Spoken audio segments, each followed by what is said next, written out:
Matius pasal 22 ayat 36 sampai 38. Guru, hukum manakah yang terutama dalam hukum Taurat?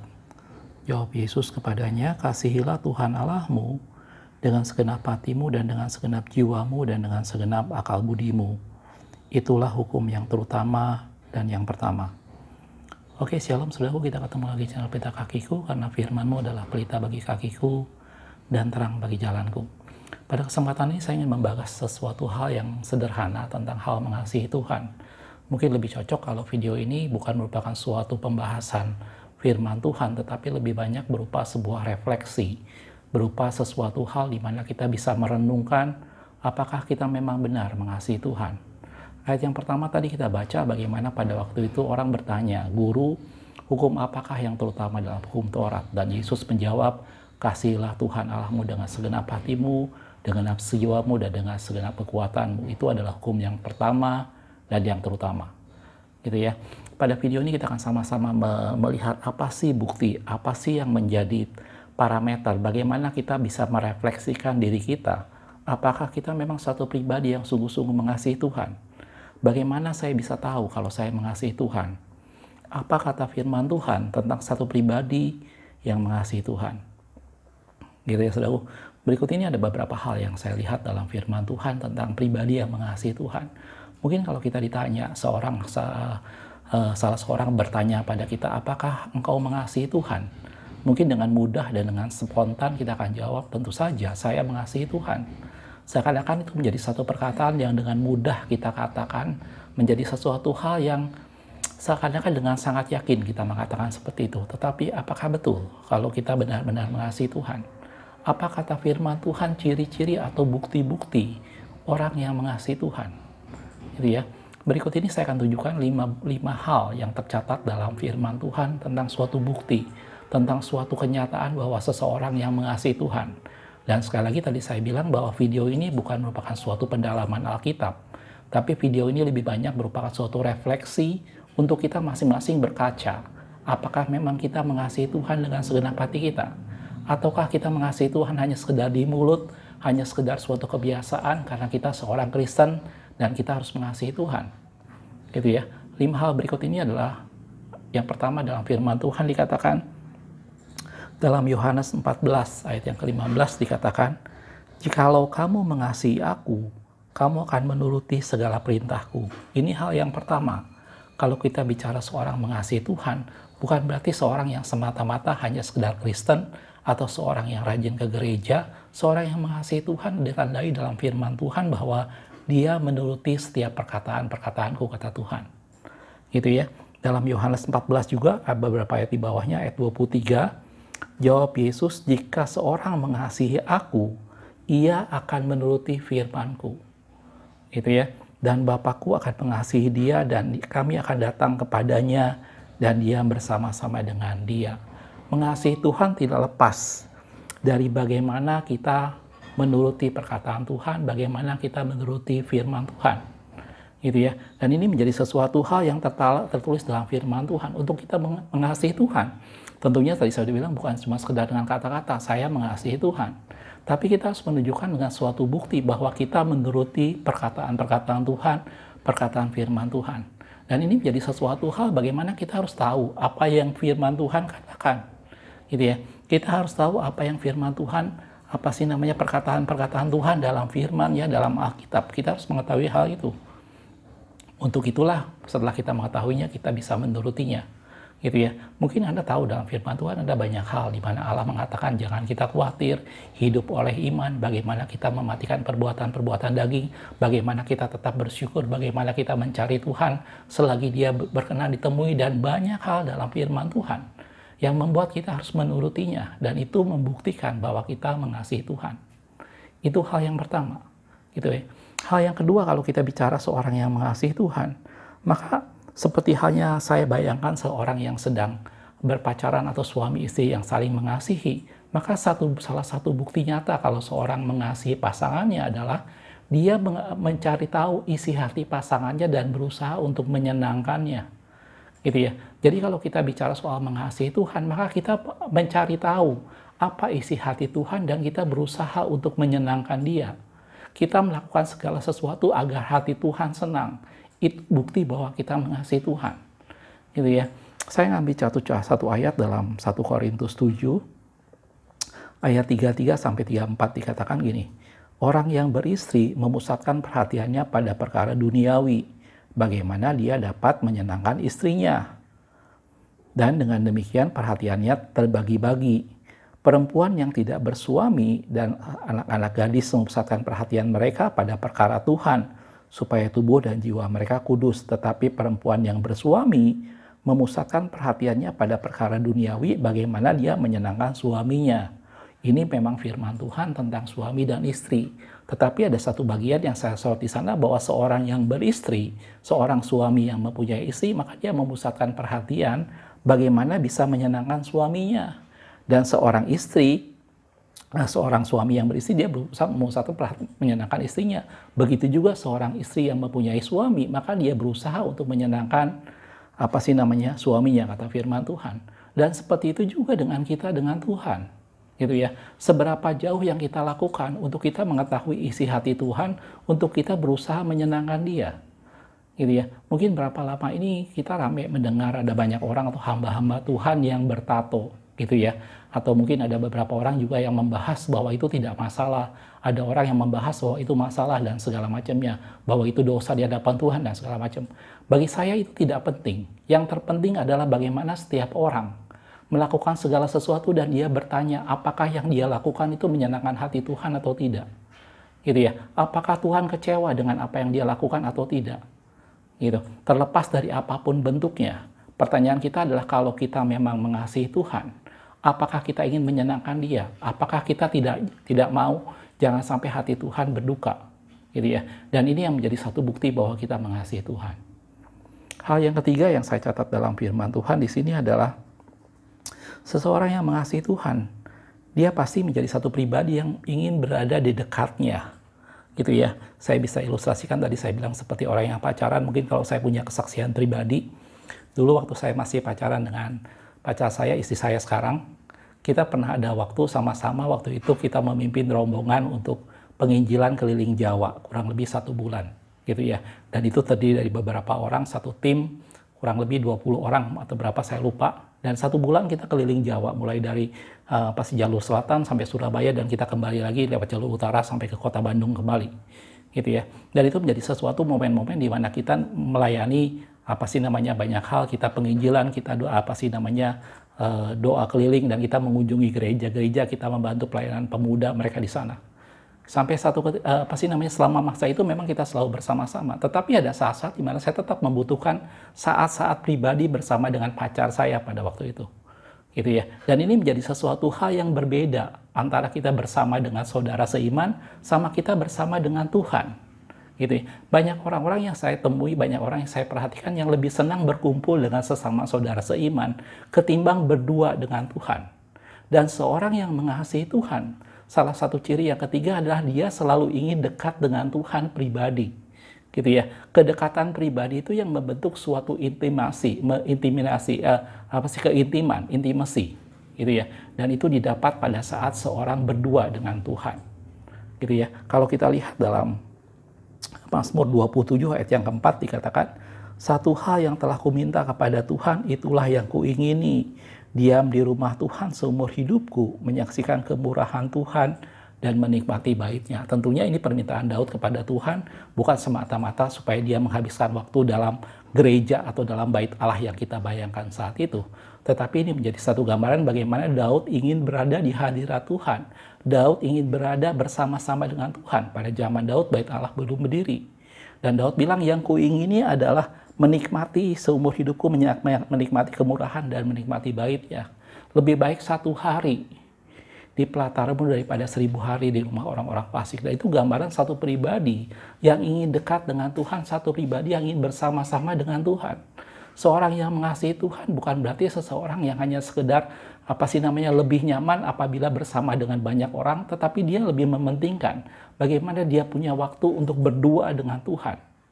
Gitu ya. Dan itu adalah bukti seseorang yang mengasihi Tuhan. Tadi saya sudah bayangkan, saya gambarkan bahwa pada saat seseorang yang pacaran, dia pasti butuh waktu-waktu berdua, dan waktu-waktu berdua ini menjadi sesuatu hal yang penting.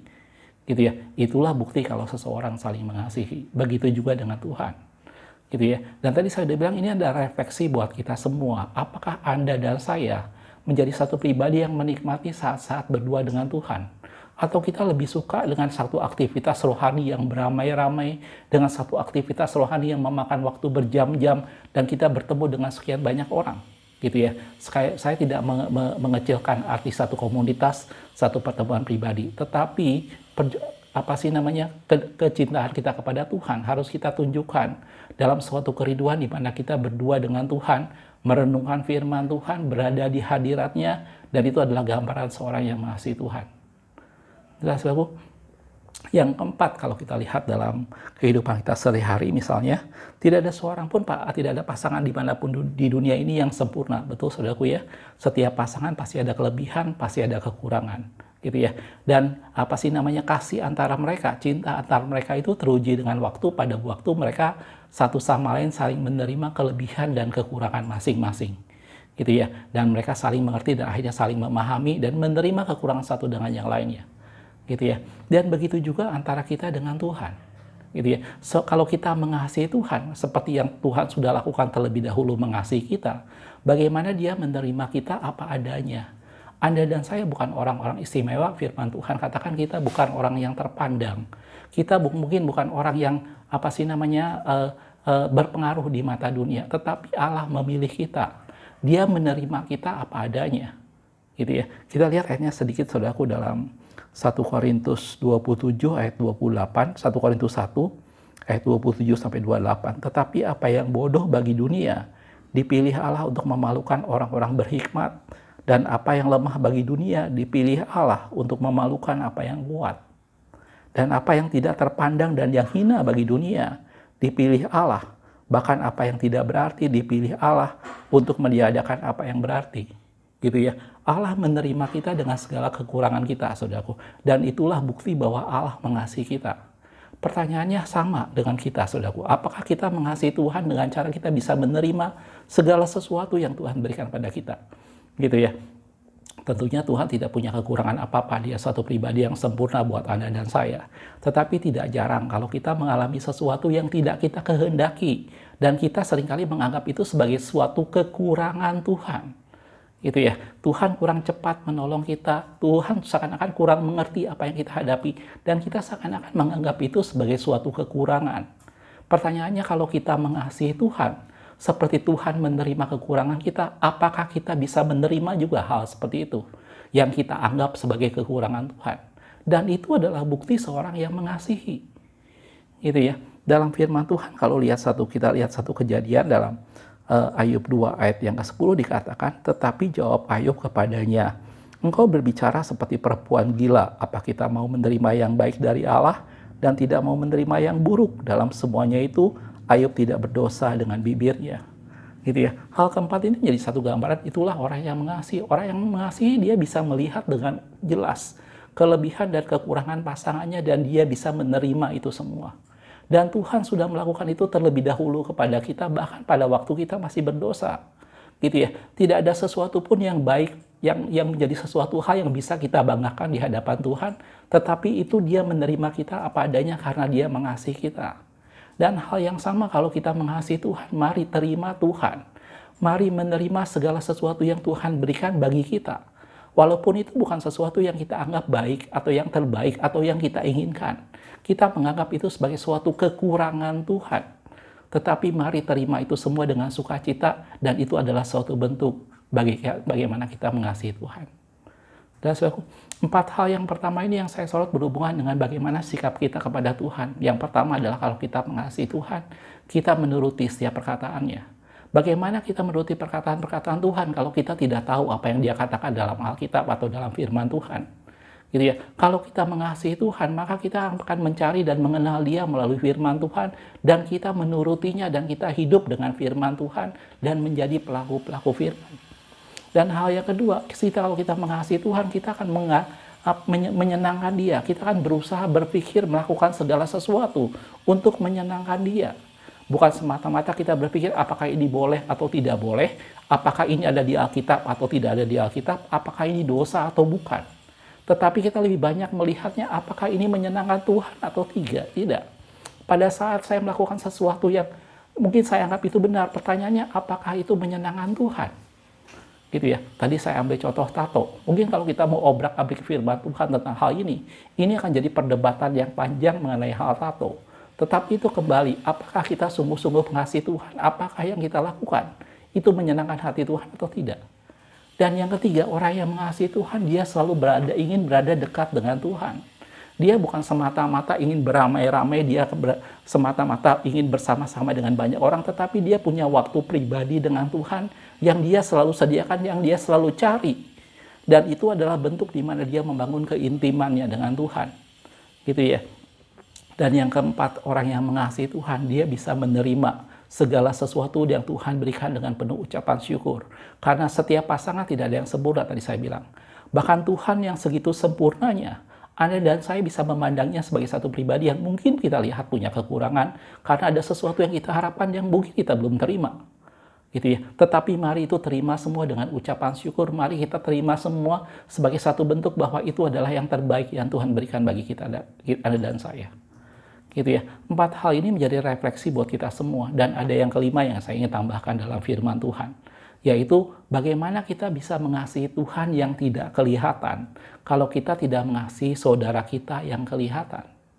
Gitu ya. Kita lihat satu ayat dalam 1 Yohanes 4 ayat 20 dikatakan, "Jikalau seorang berkata, aku mengasihi Allah, dan ia membenci saudaranya, maka ia adalah pendusta. Karena barang siapa tidak mengasihi saudara yang dilihatnya, tidak mungkin dia mengasihi Allah yang tidak dilihatnya." Gitu ya. Anda dan saya bisa ngomong banyak hal tentang hal mengasihi Tuhan, tetapi kalau kita membenci saudara kita tidak mengasihi saudara kita yang kelihatan, bagaimana mungkin kita bisa mengasihi Allah yang tidak kelihatan? Gitu ya. Dan ini bukan bicara soal semata-mata bahwa saya hanya mengasihi orang-orang yang satu gereja saja, saya hanya mengasihi orang-orang yang satu agama saya saja, tapi mari kita mengasihi setiap manusia, mari kita kasihilah sesamamu manusia seperti dirimu sendiri, kata firman Tuhan. Dan itu adalah hukum yang kedua. Jelas aku? 5 hal ini sama-sama menjadi refleksi buat kita semua, buat Anda dan saya. Gitu ya. Apakah kita benar mengasihi Tuhan? Bukan semata-mata dengan kata-kata, bukan semata-mata karena kita orang Kristen dan kita ke gereja, bukan semata-mata itu, tetapi karena kita yang pertama menuruti perkataan firman Tuhan. Barang siapa mengasihi aku, dia akan menuruti perkataanku. Cari tahu perkataan firman Tuhan, cari tahu apa yang Tuhan katakan dalam firman-Nya dan lakukan itu semua. Dan yang kedua, mari menyenangkan hati Tuhan. Lakukan sesuatu untuk menyenangkan hati Tuhan. Dan apabila kita sedang mengerjakan atau melakukan segala sesuatu, tanya dalam batin kita, apakah Tuhan senang dengan apa yang kita lakukan? Atau itu semua mengecewakan Tuhan? Dan yang ketiga, mari ambil waktu untuk dekat dengan Dia. Miliki waktu untuk berdua bersama dengan Tuhan. Dan itu adalah saat-saat intim kita bersama dengan Tuhan. Dan yang keempat, menerima segala sesuatu yang Tuhan berikan dengan penuh ucapan syukur. Gitu ya, karena seperti Dia menerima kita apa adanya, mari terima Tuhan dengan segala sesuatu yang Tuhan berikan bagi Anda dan saya. Dan yang kelima, tunjukkan dengan kita mengasihi sesama saudara-saudara kita. Jelas, ini 5 hal yang menjadi refleksi kita semua tentang hal mengasihi Tuhan. Nah, sekarang pertanyaannya berikutnya adalah bagaimana caranya kita mengasihi Tuhan. Gitu ya. Tadi kita udah lihat itu parameter-parameter yang menjadi refleksi kita, yang menunjukkan apakah kita mengasihi Tuhan atau tidak. Kalau kita menuruti firman Tuhan, kalau kita menuruti perkataan Tuhan, maka kita mengasihi Dia. Kalau kita berusaha menyenangkan hati Tuhan, maka kita mengasihi Dia. Kalau kita ingin selalu dekat dengan Tuhan dan melibatkan Dia dalam segala aspek kehidupan kita, maka kita adalah orang-orang yang mengasihi Tuhan. Kalau kita bisa menerima Tuhan dengan segala sesuatu yang Tuhan berikan dengan penuh ucapan syukur, maka kita adalah orang-orang yang mengasihi Tuhan. Dan kalau kita mengasihi saudara-saudara kita, maka kita juga mengasihi Tuhan. Sekarang bagaimana yang untuk kita mengasihi Tuhan? Tentunya ini bukan sesuatu yang sifatnya sama seperti kasih manusia. Kasih Tuhan kepada kita tidak sama dengan kasih yang manusia lakukan. Kasih manusia itu sifatnya transaksional. Jadi sesuatu yang kalau saya lakukan sesuatu maka saya harus menerimanya. Tetapi tidak dengan kasih Tuhan. Dan saya yakin Anda dan saya sudah banyak membahas mengenai kasih Tuhan tentang agape, philia, dan segala macamnya. Gitu ya. Dan yang pertama adalah kita hanya bisa mengasihi Tuhan kalau kita sendiri mengalami apa itu kasih Tuhan. Gitu ya. Anda tidak bisa mengasihi Tuhan dengan segenap hati seperti kata firman Tuhan kalau kita tidak pernah mengalami apa itu kasih Tuhan. Kalau kita tidak mengalami secara pribadi bagaimana Tuhan mencurahkan kasih-Nya buat Anda dan saya. Gitu ya. Kalau kita lihat dalam Yesaya 30 ayat 18 dikatakan, sebab itu Tuhan menanti-nanti saatnya hendak menunjukkan kasih-Nya kepada kamu. Allah sangat rindu menunjukkan kasih-Nya dan menyatakannya itu buat kita semua sehingga kita mengalaminya. Karena kalau kita mengalami kasih Tuhan, dengan kasih itulah kita bisa balik mengasihi Tuhan. Gitu ya. Tuhan tidak pernah menuntut sesuatu dari kita sebelum Dia memberikannya terlebih dahulu buat kita. Dia tidak menuntut kita menyerahkan seluruh hidup kita bagi Dia sebelum Dia terlebih dahulu menyerahkan hidupnya bagi Anda dan saya. Dan begitu juga Allah mau kita mengasihi Dia karena Dia yang terlebih dahulu mengasihi Anda dan saya. Dan dengan kasih yang Tuhan berikan, itu yang membuat kita bisa mengasihi Tuhan. Jadi untuk kita mengasihi Tuhan, alami kasih Tuhan secara pribadi dulu. Gitu ya. Mari ambil waktu, mari nikmati, mari datang ke hadirat Tuhan dan alami kasih Tuhan. Dengan kasih itulah kita baru bisa mengasihi Tuhan. Gitu ya.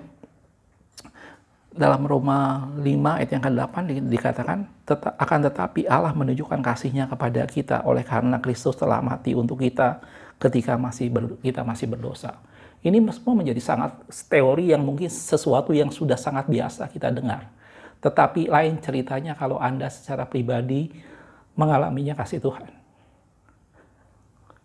Oke, hal yang kedua tentang kasih Tuhan, bahwa ini sesuatu yang hal yang kedua tentang hal ini, saudaraku, bagaimana kita bisa mengasihi Tuhan? Yang pertama adalah kita mengalami kasih Tuhan. Yang kedua adalah ini bukan sesuatu yang kita upayakan seperti halnya kita mengasihi pasangan kita, seperti halnya kita mengasihi anak-anak kita, tetangga kita, atau siapapun juga gitu ya. Tetapi ini menjadi sesuatu bagaimana kita bisa meminta kepada Tuhan suatu hati yang baru yang mengasihi Tuhan.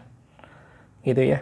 Kalau kita lihat dalam Ulangan 30 ayat yang ke-6 dikatakan, dan Tuhan Allahmu akan menyunat hatimu, dikatakan, dan hati keturunanmu sehingga engkau mengasihi Tuhan Allahmu dengan segenap hatimu dan dengan segenap jiwamu supaya engkau hidup. Dikatakan Tuhan menyunat hatimu dan keturunanmu sehingga engkau mengasihi Tuhan. Jadi Tuhan harus memberikan pada kita hati yang mengasihi Dia. Gitu ya. Mengasihi Tuhan bukan sesuatu yang kita struggle, kita usahakan sendiri. Mengasihi Tuhan karena kita mengalami kasih Tuhan dan kita minta kepada Tuhan supaya diberikan hati yang baru, hati yang disunat, kata firman Tuhan, untuk supaya kita bisa mengasihi Tuhan. Gitu ya. Dan ini menjadi sesuatu hal yang luar biasa, yang anugerah yang Tuhan berikan kepada kita dimampukan untuk mengasihi Tuhan. Jelas aku, ini beberapa hal yang sederhana yang saya ingin sampaikan pada video ini tentang hal mengasihi Tuhan. Ini menjadi refleksi, ada 5 hal yang menjadi perhatian kita untuk menjadi bukti apakah kita mengasihi Tuhan. Mari periksa hati dan diri kita. Apakah kita menuruti perkataan firman Tuhan? Apakah kita tahu apa yang Allah kehendaki dalam firman-Nya dan kita menurutinya? Dan yang kedua, apakah kita melakukan segala sesuatu untuk menyenangkan hati Tuhan? Yang ketiga, apakah kita ingin dan selalu rindu dekat dengan Dia? Dan yang keempat, kita menerima semua yang Tuhan berikan dengan penuh ucapan syukur dan melihat itu sebagai satu bagian yang terbaik bagi kita. Dan yang kelima, mari kita belajar untuk mengasihi sesama saudara kita yang kelihatan sebagai bukti bahwa kita mengasihi Allah yang tidak kelihatan. Caranya bukan dengan usaha, bukan dengan struggle yang kita miliki, saudaraku, tetapi dengan cara kita datang pada Tuhan dan kita alami kasih Tuhan secara pribadi. Dan kasih itulah yang membuat kita bisa mengasihi Tuhan. Dan yang kedua, minta supaya hati kita disunat, diberikan hati yang baru untuk supaya kita bisa mengasihi Tuhan. Jelas aku, mudah-mudahan dari hal yang sederhana ini bisa mengingatkan kita semua bahwa Allah mau supaya kita mengasihi Tuhan dan itu adalah hukum yang utama dan yang terutama. Terlepas dari apapun juga posisi kita dalam gereja, terlepas dari berapa lama pun kita bertobat, pertanyaannya apakah Anda dan saya mengasihi Tuhan dengan segenap hati, segenap jiwa, dan segenap kekuatan.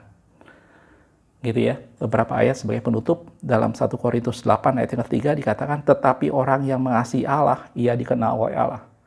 1 Korintus 16 ayat 22 dikatakan, siapa yang tidak mengasihi Tuhan, terkutuklah ia. Maranatha. Jelas saudaraku, ini menjadi sesuatu hal yang menjadi koreksi, feedback buat kita semua dan refleksi buat kita sama-sama. Mari pelihara hati kita, mari pelihara cinta kita kepada Tuhan, supaya semakin hari kita semakin mengasihi Tuhan, semakin menuruti firman Tuhan, semakin menyenangkan hatinya, semakin bergaul dan ingin dekat dengan Dia, semakin menerima Dia dan semakin mengerti apapun yang Tuhan berikan itu yang terbaik buat Anda dan saya. Dan kita semakin mengasihi orang-orang di sekitar kita, keluarga kita, pasangan kita, dan semua orang yang berada di sekitar kita. Gitu ya. Dan itu hanya bisa kita lakukan apabila kita mengalami secara pribadi kasih Tuhan dan minta supaya Tuhan berikan hati yang baru, hati yang disunat supaya kita bisa mengasihi Tuhan. Gitu ya. Dan itu adalah hukum yang utama dan yang terutama. Jelas, Bro? Makasih sudah menonton. Kita ketemu di video berikutnya. Tuhan Yesus memberkati.